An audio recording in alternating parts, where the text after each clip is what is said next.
Introduction. I love athletics. I love people. I love America. Simple statements, but nonetheless true and complete.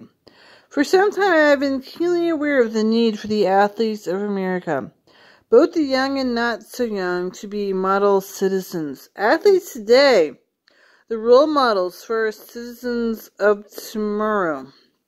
Whether it be at the Little League level, or at the highest levels of professional sports in large measures, our athletes set stage for the conduct of America and her people. It is the sports and athletes that America looks for the example.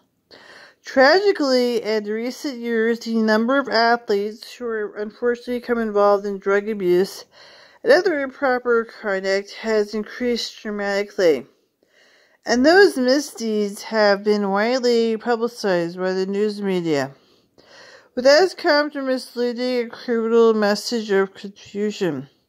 Conflict to the youth of America from those we have long held our heroes and role models.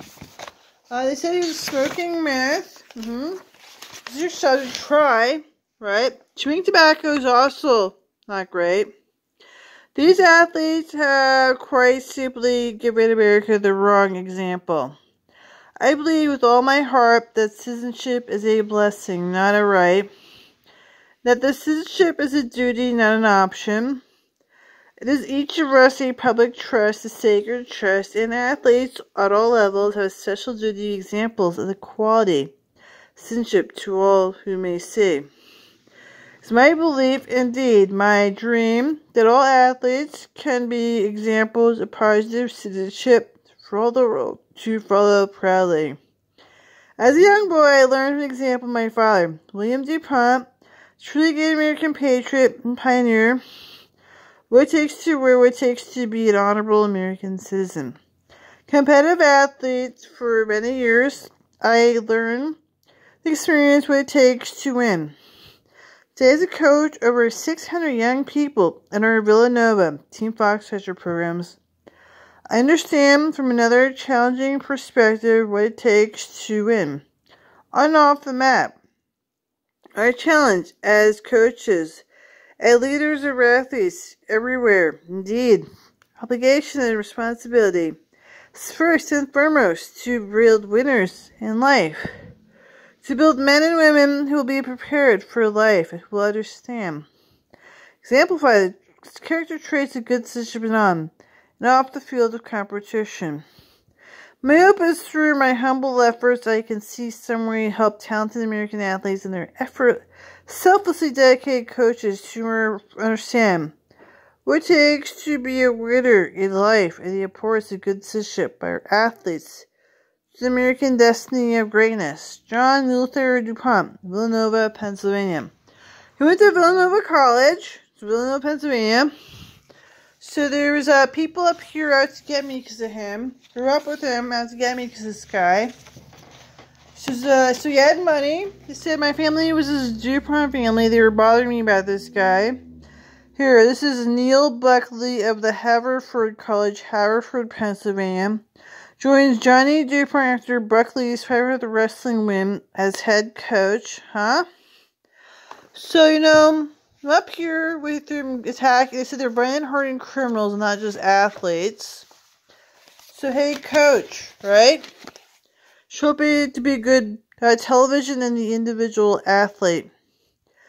Another change is the television makes national heroes of individual athletes rather than remaining of just college heroes to local fans. Names is Vinny Testaverde and Doug Flutie were household names long before they reached the NFL. Same is true of Ralph Sampson and Kareem Abdul-Jabbar. Football's Bo Jackson and baseball's Danny Ainge. Well known as sport, they didn't want to play professionally. The places enormous pressure on college athletes before many are ready for it. In some cases, it even ends their college careers early as they seek riches being offered and forego education and career preparation. Such publicity is bound to have the effect on athletes' motivation to study and learn, to resist the temptation to claim family hardship, Go for a big money contract. Receive the maturing benefit of a college education. Magnifies the gift of students in the area only to hide the needs in another. It's particularly worrisome in the only a very few college athletes, even great ones, with a career in professional sports. And those who do seldom have a career in sports at least last longer than 5 years. Since from 18 to 25, the athlete must make most, if not all the money his family needs to have from age 25 to 75. Not only are the odds very long against doing that, he is unprepared for the information age society.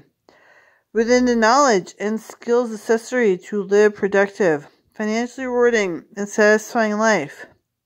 There is, after all, life after hockey or baseball or any other sport. Also, the largest contribution factor to many of our greatest sports tragedies. Good people struggle with fame and adulation for which they were unprepared. The result can be more than a sports tragedy, it can be a human tragedy. Find that meaningful coaching in this environment. It's a game, right? It's a game. Go fishing. Yeah. Especially difficult. Try and help athletes improve his skills at the same time as reviewing himself as a star. Most trying Olympic golditis, disease from which some never recover, which prevents their overachieving potential, could bring them a real Olympic gold. Recruiting the professional sports organization, major universities is heavy for winning coaches for winning players. The money can change hands is astronomical. This is highly disruptive for a college athletic program. Creates uncertainty for coaches, athletes, and direction, leadership, methods, and consistency. The University of Southern California football program is instructive. A long string of national championship teams and Heisman Trophy winners has broken. 2 coaches were back-to-back lured into NFL with big money. John McKay to Tampa Bay and John Robinson to the Rams. The USC Trojans are just beginning to get their programs rebuilt for 5 lean years. All this plays leave a burden on the institution, coach, and players like to reform the school, but also the dollar. This is far from what those great sports legends Y.A. Tittle, Knute Rockne, Jumbo Elliott, and the mind as they roamed. Countryside searching good athletes who wanted to compete for competition's sake. Those were the days. So it was about big money. See, Johnny DuPont said lots of people did bad things. They did this a lot. There was the big money. So this is big money. They said this is widespread, this football.